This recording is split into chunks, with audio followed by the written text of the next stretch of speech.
জানিয়ে দিব হাতে থাকা সর্বশেষ আপডেট বাংলা সংবাদ। প্রথমেই সংবাদ শিরোনাম। নেতাকর্মীদের গণহারে গ্রেফতারের প্রতিবাদ জানালো আওয়ামী লীগ।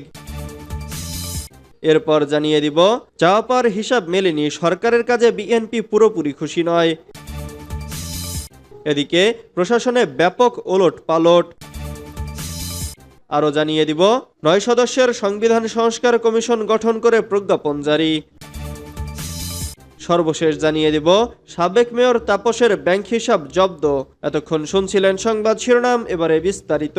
তবে অনুরোধ থাকবে ভিডিওটিতে একটি লাইক করবেন এবং কমেন্ট করে জানিয়ে দিবেন কোন জেলা থেকে আপনি আমাদের এই ভিডিওটি দেখছেন। নেতাকর্মীদের গণহারে গ্রেফতারের প্রতিবাদ জানালো আওয়ামী লীগ। সারা দেশে নেতাকর্মীদের গণহারে গ্রেফতারের ঘটনায় তীব্র নিন্দা ও প্রতিবাদ জানিয়েছে আওয়ামী লীগ। সোমবার ৭ অক্টোবর রাতে আওয়ামী লীগের ফেসবুক পেজে দেওয়া এক পোস্টে তীব্র নিন্দা ও প্রতিবাদ জানায় দলটি। পোস্টে বলা হয়, ডক্টর মোহাম্মদ ইউনূসের নেতৃত্বে বর্তমান অবৈধ সরকার বাংলাদেশ আওয়ামী লীগের নেতাকর্মীদের ওপর অত্যাচার নির্যাতনের স্টিম রোলার চালাচ্ছে, রাজনৈতিকভাবে উদ্দেশ্য প্রণোদিত হয়ে হয়রানিমূলক মামলা দিচ্ছে, সারা দেশে বিচারহীনভাবে আওয়ামী লীগের নেতাকর্মীদের বিরুদ্ধে গণগ্রেফতার চালাচ্ছে। আওয়ামী লীগের তৃণমূল থেকে সর্বোচ্চ পর্যায় পর্যন্ত নেতাকর্মীদের নামে মিথ্যা মামলা দিচ্ছে। আবার যাদের নামে মামলা নেই তাদের গ্রেফতার করে মামলায় অন্তর্ভুক্ত করা হচ্ছে। বাংলাদেশ আওয়ামী লীগের নেতাকর্মীদের সংগঠন করার সাংবিধানিক অধিকার কেড়ে নেওয়া হয়েছে। এতে মহান মুক্তিযুদ্ধে নেতৃত্বদানকারী এই সংগঠনের প্রতি সরকারের হিংসাত্মক ও বিদ্বেষমূলক মনোভাবের বহিঃপ্রকাশ ঘটছে। এরই অংশ হিসেবে বাংলাদেশ আওয়ামী লীগের সাবেক সাংগঠনিক সম্পাদক এবং সাবেক মন্ত্রী সাবের হোসেন চৌধুরীকে মিথ্যা মামলায় গ্রেফতার করা হয়েছে। সাবের হোসেন চৌধুরী সহ বাংলাদেশ আওয়ামী লীগের নেতাকর্মীদের মিথ্যা মামলায় নির্বিচারে গ্রেফতারের তীব্র নিন্দা ও প্রতিবাদ জানাই। একই সঙ্গে তাদের নিঃশর্ত মুক্তির দাবি জানাচ্ছি। চাওয়া পাওয়ার হিসাব মেলেনি, সরকারের কাজে বিএনপি পুরোপুরি খুশি নয়। ছাত্র জনতার গণঅভ্যুত্থানের মুখে শেখ হাসিনা সরকারের পতনের পর দায়িত্ব নেওয়া অন্তর্বর্তীকালীন সরকারের ২ মাস পূর্ণ হয়েছে। আজ শান্তিতে নোবেলজয়ী ডক্টর ইউনূসের নেতৃত্বাধীন অন্তর্বর্তী সরকারকে নিয়ে সাধারণ মানুষের পাশাপাশি বিএনপির চাওয়া পাওয়া ও প্রত্যাশা ছিল অনেক, কিন্তু প্রথম ২ মাসে সরকারের কর্মকাণ্ডের সঙ্গে নিজেদের চাওয়া পাওয়ার হিসাব মেলেনি বলে মনে করছেন দলটির নেতারা।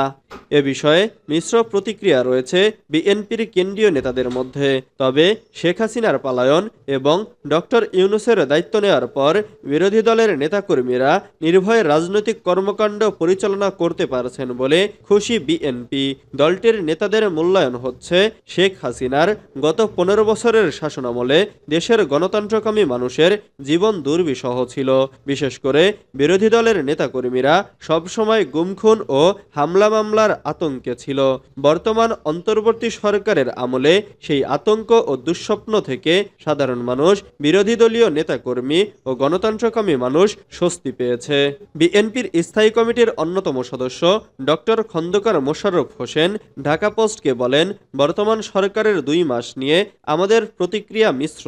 তারা ক্ষমতা নেওয়ার সময় যে প্রতিশ্রুতি দিয়েছে তাতে আমরা খুশি হয়েছিলাম, কিন্তু প্রতিশ্রুতি বাস্তবায়নে এ ২ মাসে যেসব কর্মসূচি গ্রহণ করা দরকার ছিল সেগুলো গ্রহণ করতে পারেনি অন্তর্বর্তী সরকার। প্রশাসনে ব্যাপক ওলটপালট। ডক্টর মোহাম্মদ ইউনূসের নেতৃত্বাধীন অন্তর্বর্তীকালীন সরকার দায়িত্ব গ্রহণের পর ২ মাসে প্রশাসনে ব্যাপক শুদ্ধি অভিযান চালিয়েছে। আওয়ামী লীগ সরকারের আস্থাভাজন হিসেবে পরিচিত সচিব, অতিরিক্ত সচিব, বিভিন্ন দপ্তর, অধিদপ্তর ও সংস্থার প্রধান, বিভাগীয় কমিশনার, জেলা প্রশাসক, উপজেলা নির্বাহী অফিসার সহ অনেক কর্মকর্তাকে পদ থেকে সরানো হয়েছে। এর মধ্যে কাউকে বাধ্যতামূলক অবসর, কারো চুক্তি বাতিল এবং কাউকে বদলি করা হয়েছে। একই সঙ্গে এসব পদে নিয়োগের ক্ষেত্রে অতীতে বঞ্চিতদের বিবেচনা করা হয়েছে। শুরুতেই সরকারি বিভিন্ন উচ্চ পদে থাকা চুক্তিভিত্তিক সবার নিয়োগ বাতিলের সিদ্ধান্ত নেয় অন্তর্বর্তী সরকার। সিদ্ধান্ত অনুযায়ী গত ১৪ আগস্ট জাতীয় রাজস্ব বোর্ডের চেয়ারম্যান সহ ১১ জন সচিবের চুক্তিভিত্তিক নিয়োগ বাতিল করা হয়। এ তালিকায় ছিলেন প্রধানমন্ত্রীর কার্যালয়ের মুখ্য সচিব মোহাম্মদ আক্তার হোসেন, বাংলাদেশ নিয়োগ উন্নয়ন কর্তৃপক্ষের চেয়ারম্যান লোকমান হোসেন মিয়া, বাংলাদেশ জাতীয় সংসদ সচিবালয়ের সচিব KM আব্দুস সালাম মিয়া, পরিকল্পনা মন্ত্রণালয়ের সিনিয়র সচিব সত্যজিৎ কর্মকার, বেসামরিক বিমান পরিবহন ও পর্যটন মন্ত্রণালয়ের সচিব মোকাম্মেল হোসেন। বিগত 2 মাসে পর্যায়ক্রমে আরও বহু সচিব, অতিরিক্ত সচিব ও বিভিন্ন দপ্তর অধিদপ্তর সংস্থার প্রধানের চুক্তি বাতিল করা হয়েছে। এসব পদে নতুন করে নিয়োগও দেওয়া হয়েছে। সরকারের প্রথম 2 মাসে সচিব, অতিরিক্ত সচিব সহ বহু কর্মকর্তাকে জনপ্রশাসন মন্ত্রণালয়ের বিশেষ ভারপ্রাপ্ত কর্মকর্তা করা হয়েছে। এছাড়া কয়েকজনকে বাধ্যতামূলক অবসরে পাঠানো হয়েছে।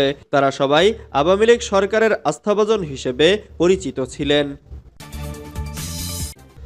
9 সদস্যের সংবিধান সংস্কার কমিশন গঠন করে প্রজ্ঞাপন জারি। 9 সদস্যের সংবিধান সংস্কার কমিশন গঠন করেছে অন্তর্বর্তীকালীন সরকার। এতে রাষ্ট্রবিজ্ঞানী ও লেখক আলী রিয়াজকে প্রধান করা হয়েছে।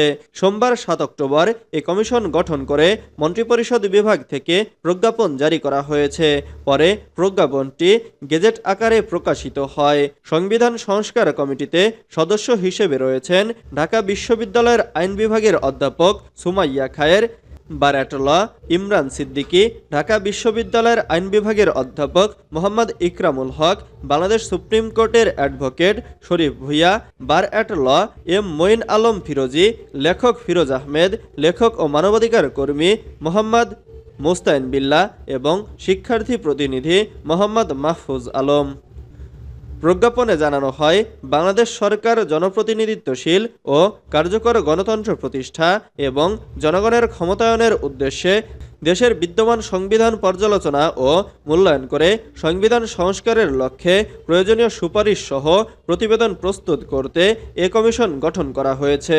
সংবিধান সংস্কার কমিশন 6 অক্টোবর থেকে কার্যক্রম শুরু করে এবং সংশ্লিষ্ট সব মতামত বিবেচনা করে পরবর্তী 90 দিনের মধ্যে প্রস্তুত করা প্রতিবেদন অন্তর্বর্তীকালীন সরকারের প্রধান উপদেষ্টার কাছে হস্তান্তর করবে।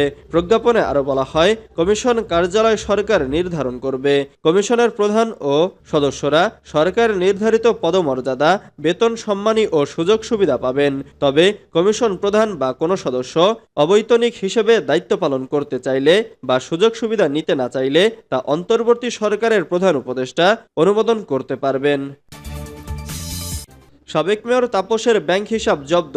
ঢাকা দক্ষিণ সিটি কর্পোরেশনের সাবেক mayor barrister Sheikh Fazle Noor তাপসের bank account জব্দ করা হয়েছে। একই সঙ্গে তার স্ত্রী আফরিন তাপস শিউলি ও ছেলে শেখ ফজলে নওশান এবং তাদের ব্যক্তিগত মালিকানাধীন স্বার্থ সংশ্লিষ্ট প্রতিষ্ঠানের ব্যাংক হিসাবও স্থগিত রাখতে বলা হয়েছে। বাংলাদেশ ব্যাংকের আর্থিক গোয়েন্দা সংস্থা বাংলাদেশ ফাইন্যান্সিয়াল ইন্টেলিজেন্স ইউনিট দেশের ব্যাংক ও আর্থিক প্রতিষ্ঠানের কাছে এ সংক্রান্ত নির্দেশনা পাঠিয়ে অ্যাকাউন্ট জব্দের নির্দেশ দিয়েছে। সোমবার 7 অক্টোবর বিএফআইইউর সংশ্লিষ্ট এক ঊর্ধ্বতন কর্মকর্তা ঢাকা পোস্টকে এ তথ্য নিশ্চিত করেছেন। হিসাব জব্দ করা ব্যক্তির ও তার ব্যক্তি মালিকানা ব্যবসায়িক প্রতিষ্ঠানের অ্যাকাউন্ট স্থগিত থাকবে। আগামী 30 দিন এসব হিসাবে কোনো ধরনের লেনদেন করতে পারবে না। প্রয়োজনে লেনদেন স্থগিত করার এ সময় বাড়ানো হবে। লেনদেন স্থগিত করার এ নির্দেশের ক্ষেত্রে মানি লন্ডারিং প্রতিরোধ বিধিমালা সংশ্লিষ্ট ধারা প্রযোজ্য হবে বলে বিএফআইইউর চিঠিতে বলা হয়েছে। চিঠিতে ফজলে নূর তাপসের নাম, জাতীয় পরিচয়পত্রের তথ্য দেওয়া হয়েছে। বিএফআইইউর নির্দেশনায় আরও বলা হয়েছে, যেসব হিসাব স্থগিত করা হয়েছে তাদের হিসাব সংশ্লিষ্ট তথ্য বা দলিল, যেমন হিসাব খোলার ফরম, কেওয়াইসি ও লেনদেন বিবরণী, যাবতীয় তথ্য চিঠি দেওয়ার তারিখ থেকে 2 কার্যদিবসের মধ্যে বিএফআইইউতে পাঠাতে হবে।